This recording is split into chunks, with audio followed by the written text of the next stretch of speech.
இந்தியாவிலிருந்து அமெரிக்கா, ஐரோப்பா, சீனா, சிங்கப்பூர் உள்ளிட்ட உலக நாடுகளுக்கு மின்னணு பொருட்கள், ஜவுளி, வாகனங்கள், விவசாயப் பொருட்கள் ஏற்றுமதி செய்யப்படுகின்றன.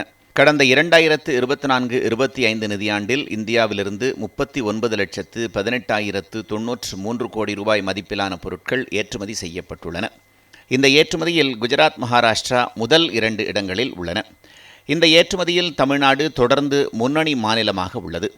கடந்த நிதியாண்டில் 4,66,445 கோடி ரூபாய் மதிப்பிலான பொருட்கள் தமிழ்நாட்டிலிருந்து ஏற்றுமதி செய்யப்பட்டுள்ளன. இது இந்திய ஏற்றுமதியில் 12% ஆகும்.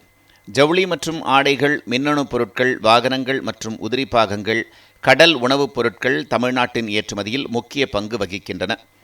வணிக மற்றும் தொழில்துறை உள்கட்டமைப்புகள் தமிழ்நாட்டில் உள்ளதே இந்த சாதனைகளுக்கு முக்கிய காரணமாகும்.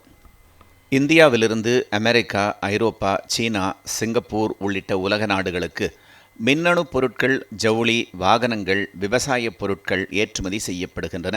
கடந்த 2024-25 நிதியாண்டில் இந்தியாவிலிருந்து 39,18,93 கோடி ரூபாய் மதிப்பிலான பொருட்கள் ஏற்றுமதி செய்யப்பட்டுள்ளன. இந்த ஏற்றுமதியில் குஜராத், மகாராஷ்டிரா முதல் 2 இடங்களில் உள்ளன. இந்த ஏற்றுமதியில் தமிழ்நாடு தொடர்ந்து முன்னணி மாநிலமாக உள்ளது.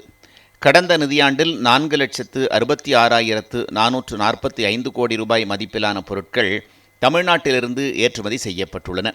இது இந்திய ஏற்றுமதியில் 12% ஆகும்.